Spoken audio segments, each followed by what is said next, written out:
Today's bite-sized episode is sponsored by AG1, one of the most nutrient-dense whole food supplements that I've come across, and I myself have been drinking it regularly for over 5 years. It contains vitamins, minerals, probiotics, prebiotics, digestive enzymes, and so much more, and can help with energy, focus, gut health, digestion, and support a healthy immune system. For the month of April only, AG1 are offering a free morning person hat, bottle of vitamin D, and 5 free AG1 travel packs with your first subscription. Just go to drinkag1.com/live more to unlock this exclusive offer and get started on your journey to better health today. Welcome to Feel Better, Live More Bite Size, your weekly dose of positivity and optimism to get you ready for the weekend. Today's clip is from episode 322 of the podcast with Dr. Susanna Soberg. Susanna is arguably one of the leading researchers on the topic of cold water immersion therapy, and in this clip, we discuss some of the new science around one of the biggest wellness trends of the past few years, and Susanna shares some fantastic tips to get you started. Please note, if you have uncontrolled hypertension or heart disease, it is not advised that you start practicing cold water immersion. If you have any doubt at all as to whether you are fit enough to give this practice a go, please consult a qualified healthcare professional. In our society, we are now in a time where we don't want to get uncomfortable. We are so used to seeking comfort all the time. And we want that. We want everything to be warm. We want everything to be easy food, fast food. We want everything to be right at our hands. And we have taught ourselves that the cold is not something that is useful for anything. Mm-hmm. But every time you go into the cold, you're pushing yourself to the uncomfortable state. And every time you do that, you get a little bit stronger. Not only in your cells, but also in your mind.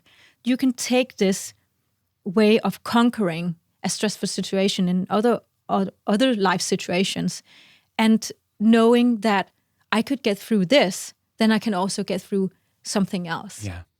I guess this whole idea of a controlled form of stress is talking about exercising and working out your nervous system. Yeah, exactly. And therefore training your brain to get more comfortable in a stressful situation. Yeah, you're training your body, you're training your mind at the same time, and I think it's kind of amazing. And the more I research in this, the more I dug into it, the more I found out that this is of course not only from a physiology level a good thing, but it's like pushing your confidence in yourself. And we see that a lot. Yeah. When I can get across that stressful situation every time I go, I know that I can also do that in all other situations. Yeah, for sure. For sure. I think the research you've done is phenomenal, right? I think you are really bringing some solid scientific evidence to something that many cultures have known for many years. When I think about the cold and why my patients, why the general public should consider, intentionally exposing themselves to that cold, I kind of put these benefits into 3 different categories. The physical benefits, so things like your metabolism, potential benefits with weight loss, type 2 diabetes, the immune system, things like brown fat, which we're going to talk about, joint pain, all these things. Yeah. Then I think about our mental health and well-being. So exactly. Our resilience, mood, anxiety, depression. And then I think about athletics, and I think about recovery and endurance. So it's quite incredible that one modality, one thing, cold exposure, can potentially have so many different benefits, right? Yeah. Yeah. And you need to think about why is actually this one thing, why is it that it can do so many good things? Why is it that we cannot get a pill to do exactly all those things? But you can go into the cold and you can use it in very different ways. So there's definitely physiological reasons why people should do this, because it can actually benefit your health right away. There's like this acute response that you will benefit from, but also on the long term. So this could actually prevent lifestyle diseases. And also on a mental state, you can say that you can use this as a way of increasing your stress threshold, actually, and getting more confident, actually. So if you have pain, you can go into the cold and you will have less pain, and that will last for the day at least. And if you are in a bad mood, you can go into the cold as well, and you will feel much better. That can do so many good things. And there is always something that the cold can repair for you in your body. Yeah. So going into the cold, this is in our DNA. I mean, we evolved in the cold. So if people say that, well, the cold is not for me, well, you're involved in the cold. The cold and your ancestors did this all the time. This is the reason why we are here. Yeah. So if they can do it, we can do it. Yeah. You know, you mentioned comfort. Comfort is killing us. You know, as humans, we've always been wired to make things easier, to seek out comforts. But until recently, even though we're wired that way, we would have been exposed to discomfort pretty much every day. You know, every little bit of discomfort is being engineered out of our lives. Exactly. Movement, escalators, lifts, right? All these things now, you don't have to move anymore. You can still function. I think the cold is just a brilliant example of that.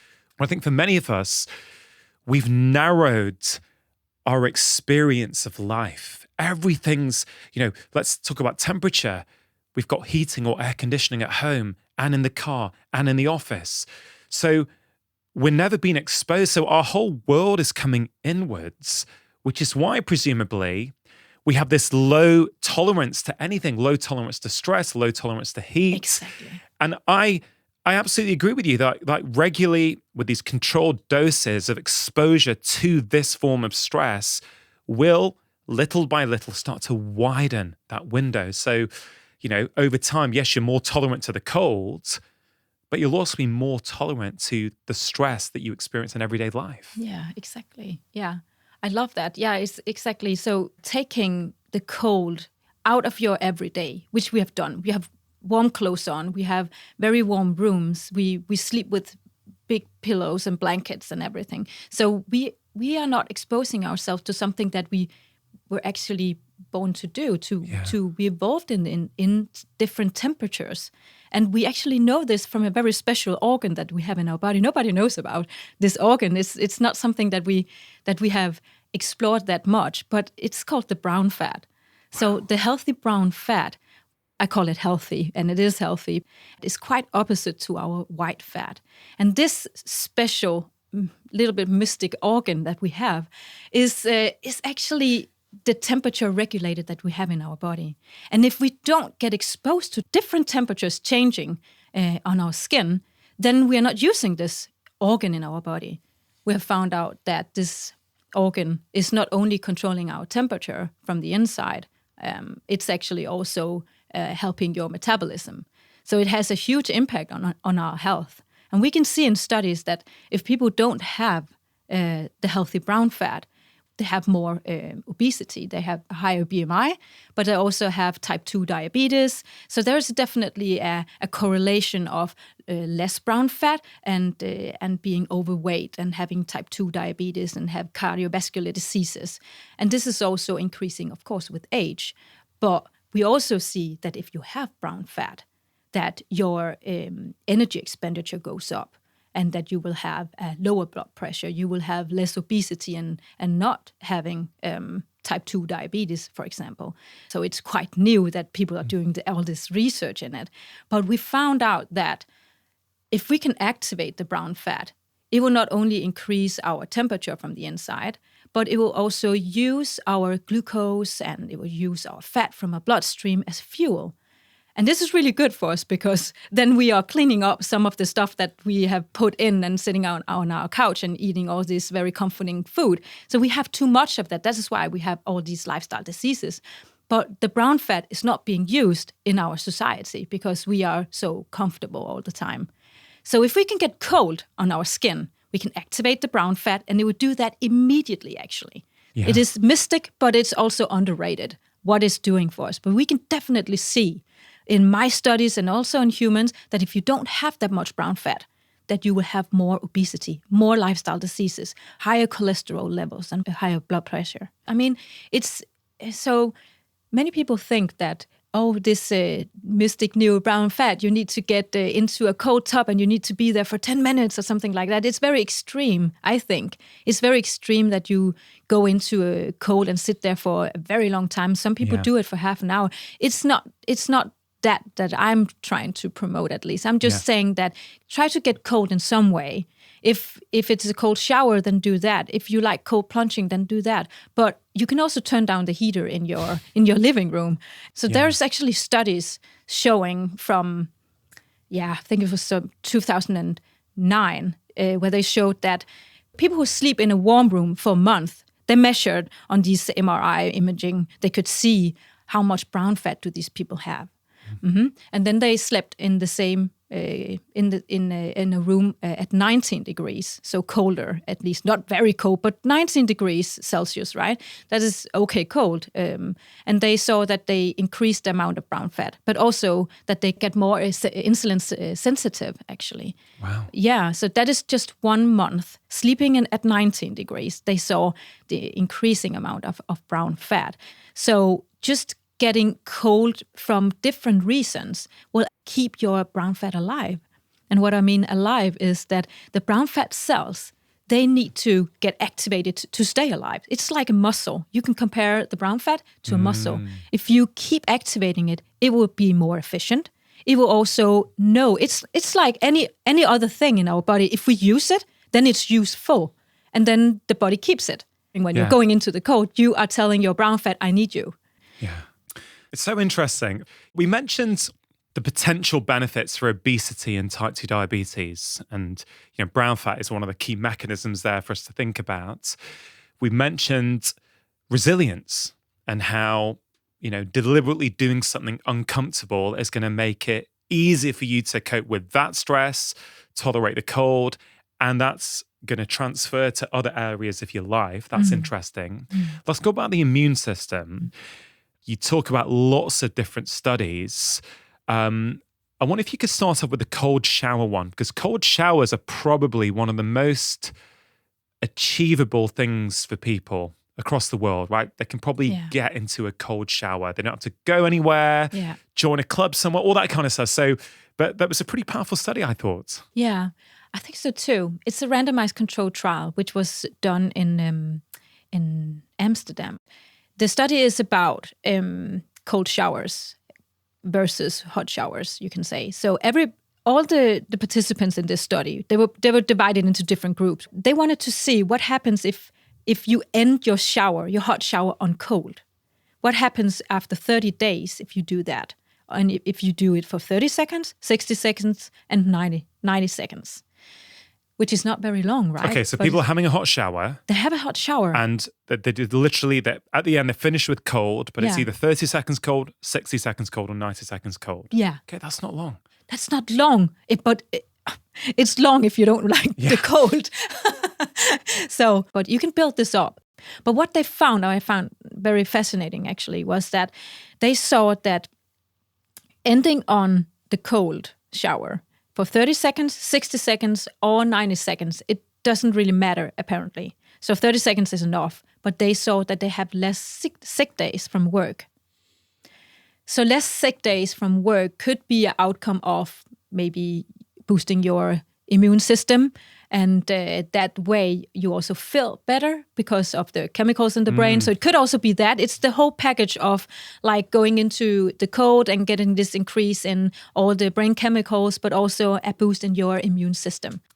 I think what you're saying here is really, really important. You don't need much. There are incredible benefits for your physical health, for your mental resilience, for your weight, for your metabolism. You just need a little bit. I really want to address the issue that many people have, which is, I just don't want to get cold. Yeah. Like, it's not for me. Do you think it's possible for everyone to start to embrace the cold? Because the first time they go in, they're struggling, so they don't want to do it anymore. Is that a good reason for them not to do it at all? No, not in my opinion. Because the more they reject it, the more they might even need it, actually. Yeah. And I would say I'm a cold sissy, and I think it's absolute. I was a cold sissy. I was, really. I went to the cold, and I keep pushing it. So I didn't give up. Yeah. Luckily, I didn't. Don't give up, because if you go the first time, you will probably not get all the benefits from the first time, because you cannot stay long enough to get the high release of everything good going on in your body.